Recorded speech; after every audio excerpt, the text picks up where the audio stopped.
just so cute. I love Joel. I'm a big Joel fan.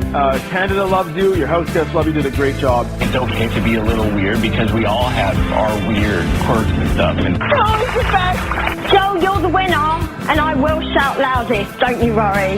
Joel's a really smart guy. Let's hear it, please, for Joel.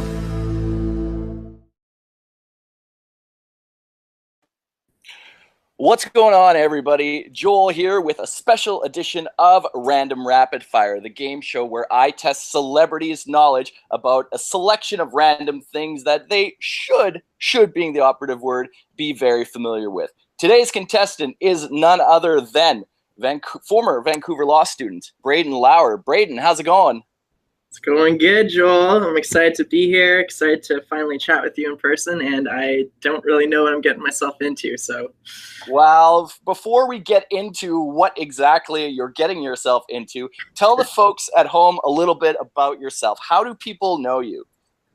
Well, if people do know me, I went on the inaugural season of Canada's Smartest Person, which is a CBC game show here in Canada. It's where they bring a bunch of people from around Canada together to essentially test their smarts in various categories like visual, verbal, linguistic, physical, social smarts. And in that first season of Canada's Smartest Person, I was the winner. And then otherwise, since then, I just kind of troll on Twitter, and I'm a avid Big Brother and Big Brother Canada fan. And I played on Audrey's Sequester, actually, in season 11 this last season as well. So, and how much? Tell the folks at home, because there's a great. Not only do you get the title of Canada's Smartest Person, but tell them exactly what you win, because it's pretty sweet to what you win on Canada's Smartest Person. Tell the folks. Oh, it's quite an illustrious prize. No, so Canada's Smartest Person, CBC game show. You know, they've only got so much money in the budget. So you don't really win anything. You just win the title here in Canada. But I do hear that in the most recent season, they did let the winner donate $20,000 to a charity of their choice. So there is, some cool perks in the end. Well, you're in luck today, my friend, because if you do well on Random Rapid Fire, you do get a prize. But not just any prize. You get the self-respect of me. My own self-respect. Not that you didn't have it beforehand, but it's set in stone if you do well at this game. So, are you ready to play? I'm ready. What's a passing score? What do you think is a respect? Well, there's 17 questions in total. So if you get, oh God, I failed math so many times. So if you get 8.5. Right? Would that be a passing score? So yeah, if you get 8.5, perhaps there'll be one where I'll give you partial credit. I'll be like the teachers in school. So we'll see. 8.5 to get my respect. There you go. That's what's at stake here. The ultimate from a 5th place finisher on Big Brother Canada. Is there nothing better? Goodness. The 5th place Rob God. Yes, that's right. All right. Ready to go? I'm ready. All right, let's do this. I take my gun and I go, pew, pew, pew, pew.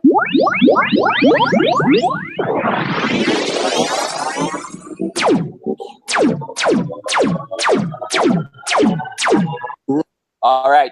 17 random rapid fire questions for Braden Lauer. So Braden, if you get a question correct, you will hear the following. If you get a question incorrect, it will be the ultimate insult because you will hear this. Wrong. Ouch, the worst. All right, you got 10 seconds to answer each question. Some could be multiple choice, some could be true or false, some could just be basic short answer questions. Here we go, 17 questions. Question number 1. Jessie Cruikshank hosted Canada's Smartest Person. What other CBC show does she host? The Goods. Boom! That is 1 for Braden.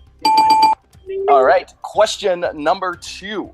While you won the original season of Canada's Smartest Person, there was a special edition of the show back in 2012, which was run by Hamilton Tiger Cats legend Peter Dynakowski, who went on to a bit of a shameful experience on Jeopardy. Not the most memorable, but nonetheless, that edition of Canada's Smartest Person was hosted by which famous Canadian TV personality? Was it A, Jerry D, B, Ron McLean, C, George Stroumboulopoulos, or D, Alex Trebek?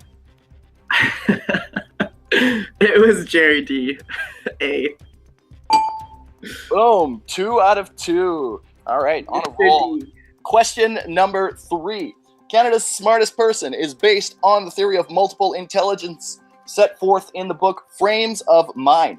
The theory of multiple intelligences was written by what author who was born in Scranton, Pennsylvania? Was it A, Michael Scott from The Office? Was it B, Margaret Atwood? Was it C, BB-17's rock star dentist Johnny Mac? Or D, Howard Gardner? I feel like there's only one possible answer here, so D, Howard Gardner. Boom! All right, you're crushing it so far. 5, here we go. Something you should be very familiar with, the law and the law in Canada. You were a law student at UBC, is that right? That is correct. All right, Canada's legal system is based around British common law tradition. Which branch of government is the only one with the ability to make criminal law? To make criminal law? The legislative branch? In Canada, the legislative branch? Oh, Braden. Wrong. Ouch. No, I'm afraid it is only. You had 3 possible options: the municipal, the federal, or the provincial government. And it was the federal government. Did you just misunderstand the way the question? Yeah, we go with I was looking at executive, legislative, and then the courts essentially. Well, Braden, I was going off of Google, so Google provincial, federal, municipal. That's okay. That's okay. Well, I'll take. You know what? With all due respect, I was going on a much more reliable source, and that was Google and Wikipedia. So I'm sorry, Google and Wikipedia always wins out in the end, no matter what. All right, you got one little boo-boo. You've been doing great so far. That's all right. Let's move on. A great repetition of words and phrases to emphasize ideas is an example of what knowledge criteria used in Canada's Smartest Person and one of the 8 abilities that meet Howard Gardner's criteria in his book. Is it A, musical and rhythmic, B, visual spatial, C, interpersonal, or D, verbal and linguistic? Verbal and linguistic. It is verbal and linguistic. Yes, back on track. All right. Question number 6. What do you call 1,000 lawyers chained together at the bottom of the ocean? What do you call 1,000 lawyers? I don't know. Wrong. A good start. A good start. All right. Question number 7. In the show Canada's Smartest Person, there was a segment where you guys had to advocate for a city and why it should be the capital of Canada. So I want you spent some time in St. Albert. In 30 seconds, explain to the people why St. Albert, a place you once lived, should become the capital of Canada. Let's hear your best sales pitch. Go. St. Albert should become the capital of Canada purely because there would be no political capture there. It's not like the East where there's a lot of lobbying groups. These are just down-home good people out West. You know, they care about values. They care about those good Canadian values. Also, I believe it is the highest income per capita, so there's a lot of good education there, a lot of opportunities for people to, enter the political sphere that are well educated and that are going to be very helpful for the Canadian system. So that's why. I'll give it to you. I'll give it to you. It took you a second or two to think about it, but you had 30 seconds and you got it together. Nicely done. All right, moving on. You were hoping, you said in your bio, you were hoping that Canada's Smartest Person would have been more of a Q&A, sort of like a Jeopardy sort of thing. So, true or false? All-time Jeopardy money winner of all time, Brad Rutter, has never lost a game of Jeopardy, ever. Is that true or false? The all-time money winner. False. That is correct, because he did, in fact, lose. He's never lost to a human being, but he did Lost lose to him. Watson in the IBM challenge. Yes. Question number 9. Complete this sentence. You know you're in Vancouver when A, you can't remember if pot is still legal. B, you keep a list of companies to boycott. C, you would never dream of crossing a picket line. D, you make well over $100,000 and you still can't find a nice place to live. Or E, all of the above. I think it's all of the above. It is indeed all of the above. True or false? Money Cent magazine once voted St. Albert as the best place to live in Canada. That sounds like a true. That is a true answer. In fact, it was way back in 2014, it was voted best. And in 2016, in fact, it was voted the best small city in Canada. All right, question 11, testing a bit of your Big Brother fandom knowledge now. You're a huge fan of Big Brother. Back in season number 4 of Big Brother Canada, a former house guest, really near and dear to my heart, famously lip-synced what famous Canadian song? And for an extra point, sing the chorus to that song. You sang Call Me Maybe. Hey, I just met you, and this is crazy, but here's my number, so call me maybe. By Carly Rae Jepsen. Correct. All right, what song did you had to do karaoke, right? What song did you karaoke on Canada's Smartest Person? They didn't get the rights to any song, so they actually made you learn the lyrics to a song that you had never heard, and then they just put the music up, and you had to sing a brand new song like made up. So it wasn't even like just not a known song, but it was a song that came out, right, by an artist. No, it was they just like made up you just picked a genre, so I just had to do pop. And I had to sing a pop song that was like about Canada's Smartest Person. It was made up by the producers. Oh, geez. Okay. It was ridiculous, and it was very hard. Yeah, I can imagine. All right, question number 12. After winning Canada's Smartest Person, you described the show as a perfect misnomer. For many people who aren't big on the vocabulary, what is a misnomer? Because I'll be honest, I looked it up, so I know, but I don't know a lot of people that would know it. What is a misnomer? Well, I hope I was using the word in the right. Am I even pronouncing it right? I don't even know. Yeah, misnomer. I think I was using it correctly. Like something that's named something that does it. The name doesn't actually make sense for what it is. So, like the name doesn't properly describe what it actually is. So. Yep. We'll give it to you.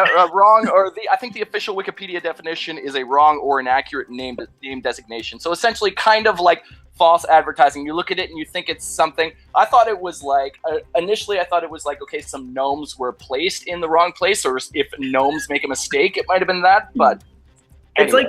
it's like if you name your dog Horse or something. Sure. Yeah. Okay. That makes sense.